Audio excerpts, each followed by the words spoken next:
Hi, this is Nicole Rivera, and you're listening to the Stop Writing Alone podcast.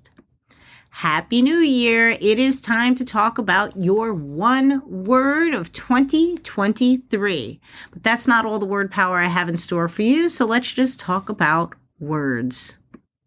Okay, so I started the year feeling a tiny bit resistant to the whole one word idea. And if you're not familiar with this is something that for me, I was first introduced to in various creativity communities.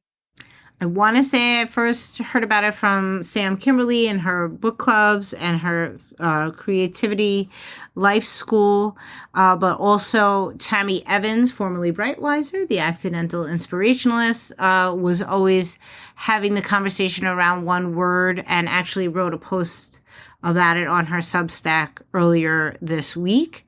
And so that was like, these were my people. We would talk about it in Stop Writing Alone. I would talk about it with my Stop Dreaming Alone crew. But this year, it was coming from everywhere. I just heard it like in friends and family circles. It was popping up all over the social media. What's your one word for the year? And the funny thing is that I was over it. I was not having a good end of year feeling. And I didn't want to talk about words. But because it was coming at me from every direction, I kept kind of tongue in cheek was like, what's the point of the word? What's it doing for me anyway? And had to, I kept asking that question and I was forced to sort of answer it. And I can't help but notice the power of the word. So what is the one word of the year done for me? It has been my true north. It has been like my theme of the year. If we talk about it in terms of story, right? When we're writing story, we always want to know, like, what's the big about? What is your story really about? What are the themes that we're tackling in here? And that really gives our stories, I don't know, like a richness, a depth. When I can really dig into the theme of a story, I feel like very connected to it. And what the one word has been for me for the last couple of years that I've been participating in this practice has been that. It's been a theme of the year. It's been, what do I want to make my work? What do I want this to be about? And so each time I'm sort of struggling with a decision or I'm thinking about what do I want to do next, I am faced with my word of the year. This year, I actually had my word right here on my desk. I had sketched it out and just propped it up, and I literally saw the word grow every single day. And I knew that when I wrote that word and when I created that as my one word for 2022, I didn't mean it just in terms of the Stop Writing Alone community, that I wanted it to grow and be bigger, but I also wanted to grow myself. And I knew that that was going to be difficult. And it has been. And so when I was sitting at the end of 2022, asking myself, what did the word really do for me? I think it helped me grow this year in ways that will start to bear fruit as I move forward in my life. It's, I kind of just sprouted in many, many different ways. So I'm wondering if this is a practice that you've been doing. If so, how has it served you? What is the power of a single word had for you? And do you have your word for 2023? I did pick my word for 2023, but I was really, that resistance that I had to this whole process made me double down in a way that I haven't done before and sort of quote unquote cheat. Can't really cheat when there aren't rules, but since the thing is called one word, it feels like a cheat when I tell you that I have one word that is an acrostic.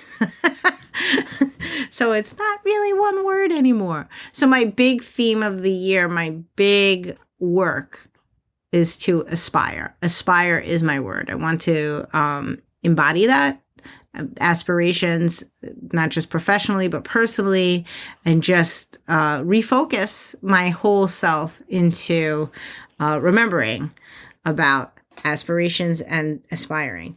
But my acrostic then breaks it down into multiple words so that the A stands for adventure and to action, taking action.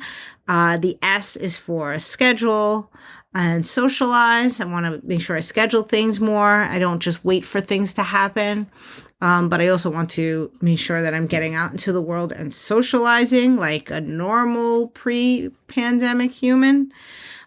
P is for practice, because the writing practice that I've learned from Natalie Goldberg has been serving me so well, and I want to continue doing that, but I also want to practice what I preach. I is for interview and inspire. I guess inspire is hand in hand with aspire, so that was maybe redundant, but the interview bit is really, really important for this space. But it's incredibly important for me personally. Not keeping up with interviews here on the Stop Writing Alone podcast has really not served me very well on a personal level. I am so lit up every single time I do an interview. I'm like floating afterwards. So I really want to make sure that that comes back into my life. I totally understand why I stepped away from it for a while, and I'm being gracious with myself about that. But it is part of my theme and work for this year. R is for read, because, I always want to read more. But it's also for responsible, like being more responsible for all of my actions.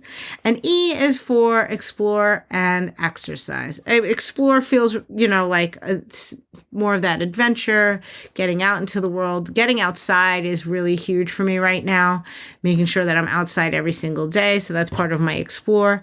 And the exercise bit, I just had such a wonderful time in the beginning of most of 2022. I should say most of 2022. I had a very rigorous and fun exercise routine that I was following, and I just felt incredible. So I do want to bring that back with, taking care of myself to make sure that I can maintain it.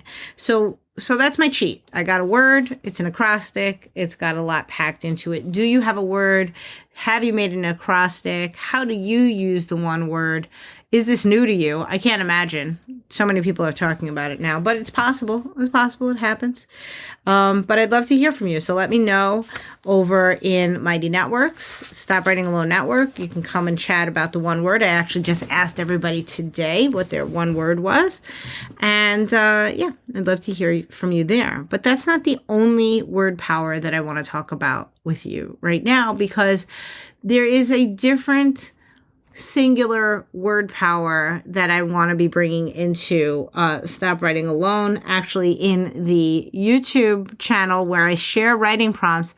Every single month, I'm going to share a single word prompt once a month. That'll be our prompt for the week to write our short story, because of course we're going to try to do 52 short stories in 52 weeks, and I'm going to show up with 52 prompts in 52 weeks. But one set of those prompts is going to be this theme of word power.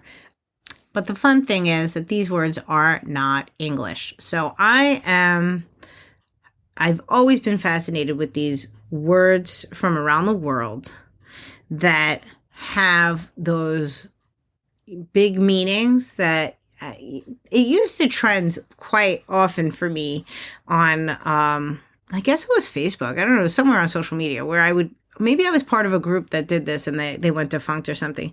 But you would get a word that is untranslatable in English. There's no single word for it.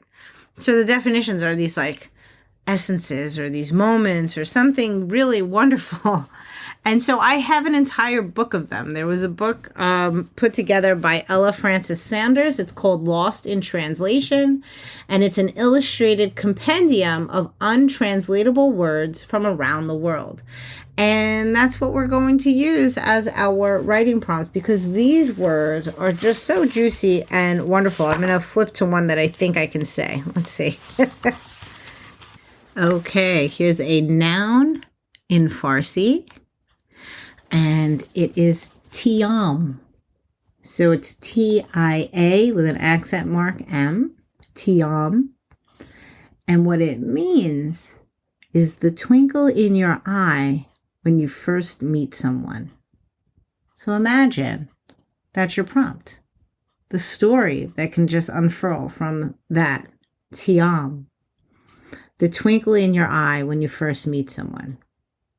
I don't know. I just feel like there's so much word power in each of these words.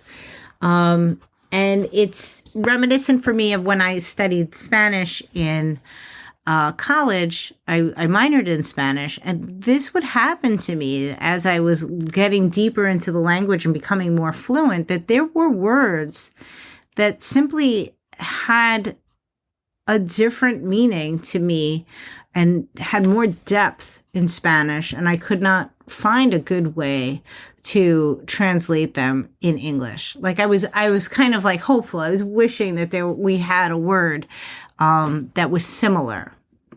I'm guessing that's where like my fascination with this word power came from, that a story can be held within one word. And I do think that's really possible for us throughout this year to build stories out of these words.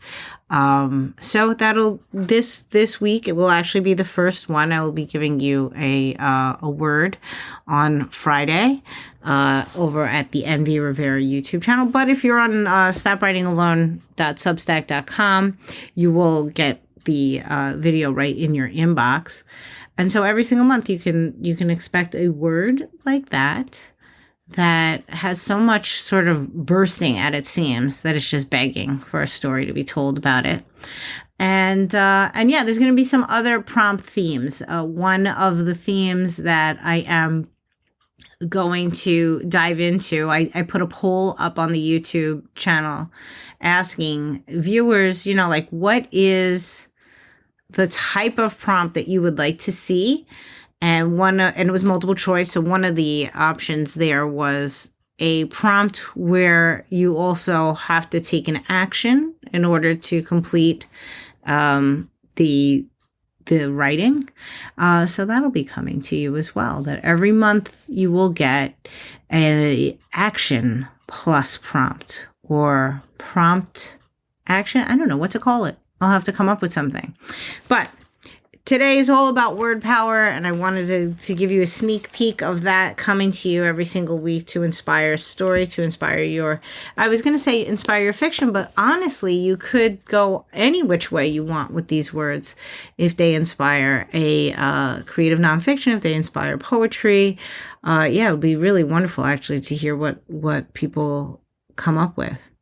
But there's one last thing that I want to end off with. It's not word power, but it does come from my reflection of the year that I did. And I said, you know what? I think everybody needs to sit down and do this. If you have not already sat down and done a reverse bucket list for your 2022, it is time.